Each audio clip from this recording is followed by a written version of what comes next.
Hi friends, నమస్తే. ఇవాళ మీకు చూపించే రెసిపీ ఏంటంటే నేతి బొబ్బట్లు చేసి చూపించబోతున్నానండి. ఇక్కడ ఒక కప్పు వరకు శనగపప్పుని, పచ్చి శనగపప్పుని గిన్నెలో పోసేసుకొని శుభ్రంగా 2, 3 సార్లు కడుక్కున్న తర్వాత 2 కప్పుల వరకు నీళ్ళు పోసేసుకొని ఒక అరగంట సేపటి పాటు నానబెట్టేసుకోవాలి. ఇలా నానబెట్టుకున్న శనగపప్పుని కుక్కర్లోకి నీళ్ళతో సహా వేసేసుకోవాలండి. అరకప్పు నీళ్ళు పోసేసుకొని పసుపు వేసేసుకొని విజిల్ పెట్టేసుకొని 3 విజిల్స్ రానివ్వాలి. వేరే బౌల్లోకి 2 కప్పులు మైదా పిండి, పసుపు, బొంబాయి రవ్వ, సాల్ట్, నూనె వేసేసుకొని కొంచెం నీళ్ళు పోసేసుకొని ఇలా స్టిక్కీగా కలుపుకోవాలి. పిండిని ముద్దలా కలుపుకున్న తర్వాత ఒక స్పూన్ వరకు నూనె వేసేసుకొని ఒకసారి కలిపేసేసుకొని దీన్ని మూత పెట్టేసుకుని అరగంట పాటు నాననివ్వాలి.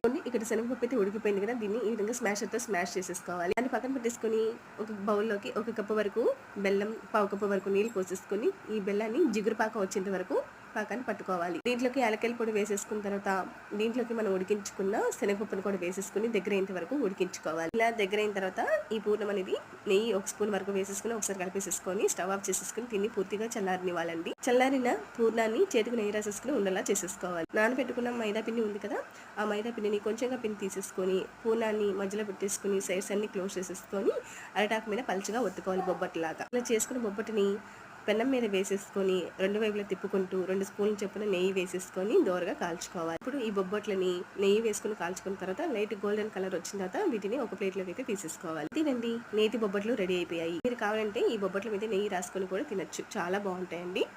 Please subscribe.